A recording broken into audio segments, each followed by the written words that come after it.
Welcome to New Gameplay. Today I am Kyle Hilliard here with Brian Shea. What's up, Brian? Not a whole lot. Actually, no, that's not true. It's too much is the answer to what's going on. There's a lot happening right now, but I'm excited right now because we are talking about Star Wars Jedi Survivor, which is the follow-up to Star Wars Jedi Fallen Order, which was a very good game, but I think that they had a lot to learn from that title, and so I got to go to Los Angeles and play 3 hours of this game. And this is some footage that was provided by EA. So some of it I did play, some of it I did not see. This is one sequence that I did see. And yeah, so if the gameplay is like, if the skill of the combat is like bad, we blame EA. But if it's like good, just know that that's how well Brian played it when he played. Yeah, they were actually copying all my moves. Ship, huh? That's right. Tell me about it. But yeah. Yeah. So yeah, do you have any context for what's happening here? Like, what's going on? So this game takes place 5 years after the events of Star Wars Jedi Fallen Order. So Cal Kestis, the main character, is back, and he has, he has some more experience. He has grown a little bit as a character. He's continued fighting the good fight. And so he, in the very beginning of my demo, he lands on Kobo, which is this planet that you're currently seeing on your screen. And he is trying to find Greez, who you may remember as kind of like the four-armed guy that was on your ship in the first game.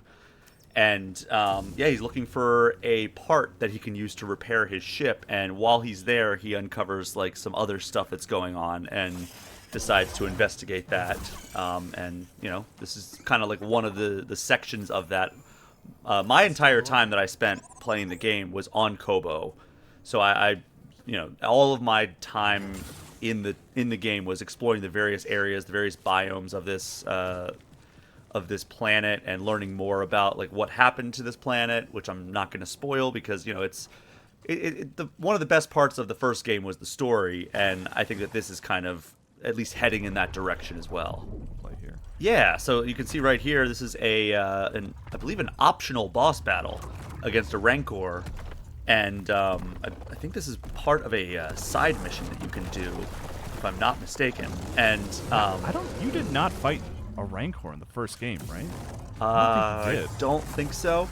Yeah, this is cool. Like, I'm excited to see this. It's funny, I forget that it's like, oh yeah, there's like a bunch of Star Wars monsters and stuff that I'm like excited about. Like, yeah.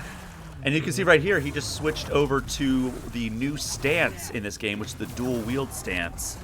And, you could do the two lightsaber thing, I guess kind of a spoiler alert for the end of Fallen Order, but it wasn't like a full-on stance. This is one of the new stances that they're adding, because in the first game, the only two full stances were like the single lightsaber and then the dual blade, where it was kind of like Darth Maul, where you have like the one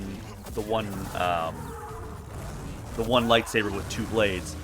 But we saw very briefly there, he had the dual wield, and there he is again with it.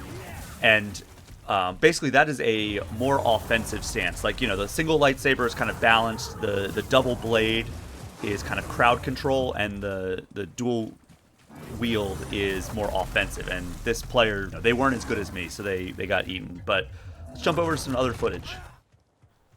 So this is still the same planet, Brian? Right? Yes. Part? So the outpost is what his primary goal is when he first comes to the planet. He is looking for this outpost where Greez is said to be kind of living and existing and doing his thing in. So existing, yeah. And so he's looking for the cantina, and there's these people hanging out over there. You can talk to them.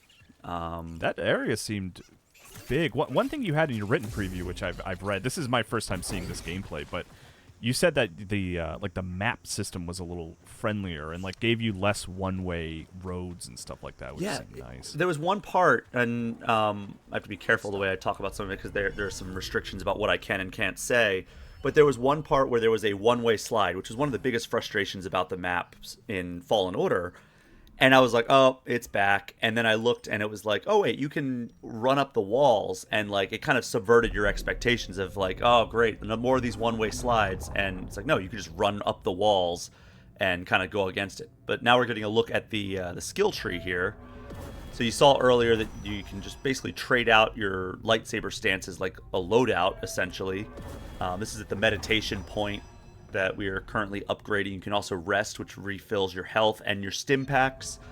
Right now, the player is upgrading the dual wield stance. So this is a focused parry where basically you press Y or triangle if you're playing on PlayStation, and his lightsabers like levitate. It's a weird thing because the stance is so offensive. You don't have like a traditional parry, if I'm not mistaken. I could be wrong there, but like I think that was considered the parry. Is like you hold the top face button, the lightsabers levitate, and then if somebody attacks, you can release and perform like a really devastating attack. So this monster, God, what is it called? It is called a bile maul. And I'm impressed that you just have that at the top of your head. So Bile maul. this is one of the creatures you stumble upon, and I fought several of these. I like this little move he does where he rolls over, but he also vomits all over you as well. But yeah, first, there's some of these creatures, like, I'm not ashamed to admit that I got killed several times by some of these characters. There's one that's called the Mogu, which is like a what's the No relationship to Grogu. No relationship to Grogu, because it's more like the I'm forgetting. Of course, I'm getting all these names right, but I'm forgetting like the abominable snowman character on Hoth in Empire. Right. But Wampa. Wampa, yeah. So he looked like I kept wanting to say Tauntaun, but I knew that wasn't right. And but it looked like a brown, like non-snow version of that. And that thing messed me up for a while. But then later on in the demo, I encountered him again. It was one of those things where it's like a big deal when you encountered him the first time, and then after that, he's just a normal enemy that pops up every once in a while. And the first time, I got just destroyed by him, and then the rest of the times, I ran right through him. So this is one part I did not play, but this is like, it appears to be like one of like the time trial challenges that you have. You can see there's a clock in the upper corner, and seems like it's going to be pretty challenging with the way that that force field is kind of going back and forth. Yeah, it looks like you kind of stumble across these, right? It's not like it almost is like, is this like happening in a dream? I don't know, but this is like, I'm into this. Like, this is cool to me. Like, that looks challenging. So we're no longer in space doing space platforming against, force fields. We're back on a planet, it looks like. Yeah, so I don't recall who this droid and this person is. Appears to be Ash Javi. And the DDEC. Okay, so I know that in your outpost you can recruit new people to join, so I'm assuming that's what that was. And as you can see here, there's plenty of still like climbing around, and we saw platforming in the last sequence. But yeah, I like the combat feels so good. Here you can see him with the double-bladed stance. Where, like I said, it's very good for crowd control, and it just looks so darn good. And these are like episode 1 droids, which is cool. Yeah. So see those. you on this planet, you're fighting the Bedlam Raiders. That's why you can kind of see these droids are fighting alongside them, and this takes place between the prequel and the original trilogy. So, there's some of these like the prequel trilogy battle droids are still left over, but they've been repurposed by these Bedlam Raiders, seemingly. And so they're kind of fighting alongside these raiders that are like a nuisance to this planet of Kobo. And there's a character who you see in a cutscene. His name is Ravis, and he seems like he's going to be a pretty intimidating force. And yeah, he seems like he's maybe the leader of the Bedlam Raiders, if not like just kind of like a leader. But some of these battle droids are actually, I mean, the standard like the B1 battle droids that like the kind of comic relief characters from episode 1, they are not they're not really much of a hassle, but some of the other ones are a little bit more agile or more powerful. They can give you some trouble. So this is something a cool way to like almost like a fast travel here kind of. Yeah, so there is fast travel though. Like that's a new thing that they added, where you can actually fast travel between meditation points. But this is, you can tame animals in this one. And that was one where he tamed that. Here's another one where he tamed like this like reptile chicken thing. That's a chocobo. It was a chocobo for sure. But yeah, so you can also tame wildlife across the planet. This seems like a sizzle reel of just like kind of like ways to get around. Where's he going? This is my first time seeing this part of the footage. Yeah, it's kind of fun because, like you said, a lot of this footage was provided to us, so it's like So you're kind of seeing something for the first time too. So you did have hands on. I like the way that like a lot of the environments, like you just use your force to like solve the platforming puzzles. Like you saw him pull that block out of the wall. There were a few times where I was like, all right, where am I supposed to go here? And I would just like force pull a block out of the wall to like help make it to the higher level. And you can pet the animals, so the Pet the Dog Twitter account has some new content to share. There we go. Okay, so this is one of the shops, I think, in the outpost. You meet this character kind of early on once you're in Kobo. I don't know what exactly she shares, and I can't hear what we're watching right now, so it's and it would just be a jarbled mess because I'm talking over her anyway. But yeah, Doma, she was kind of like just kind of outside when you arrive. Oh, here's the shop. Okay, so yeah, that's another big element of this game that's new is you can customize Cal. Before it was just like, oh, okay, you can put on a different poncho. Now you can customize BD1's photoreceptor, his head, his audio sensors, his body, his legs, and then the hair stuff for Cal is what's getting me, man. Yeah, and then Cal, you can customize so a funny. lot. Like you can customize his beard, his hair, his shirt, his jacket, and his pants. And then also, like, you know, the lightsaber customization from the first game is back as well, and it's like really, really like in depth too, like where you can swap out like individual parts, like the hilt and everything, and the emitter. Right. So yeah, it's yeah, that stuff's all great. That's why not, you know. So this is the cantina that is kind of like the center of the outpost, at least from my understanding. So Can you pick the music? you can choose the jukebox. I did not hear Does the cantina word song. jizz appear anywhere? It's the big question. I know what you're talking about, but I think you might need to provide some context for All the right, yeah, that's the genre of music played, I think, in Return of the Jedi. according to specifically. George Lucas, right? He called the genre jizz. He replaced the A with an I for jazz. It's space jazz, basically. I could just see the comments on YouTube being like, why did Kyle ask that?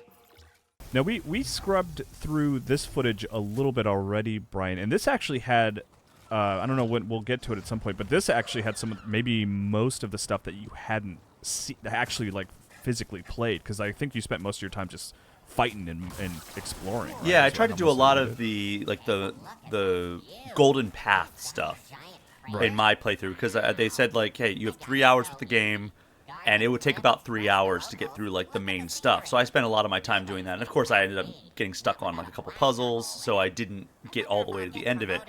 But you can see here that he's just kind of sitting there and not doing anything, which is great footage. I think maybe they're probably getting the voice and everything. Oh, this is the confusion thing, I think, maybe, that he was showing. You can actually force confuse your enemies, and sometimes that makes it so that they will attack their friends.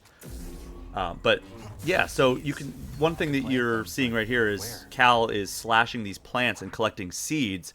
You can actually have a farm, and I don't know what like these plants will give you, because I didn't really get a chance to interact with this that much. But you can see like there's plots in the garden right here, and you can plant different seeds that you get, and I'm assuming they'll grow, and some sort of benefits will be bestowed upon you based on when these plants come up.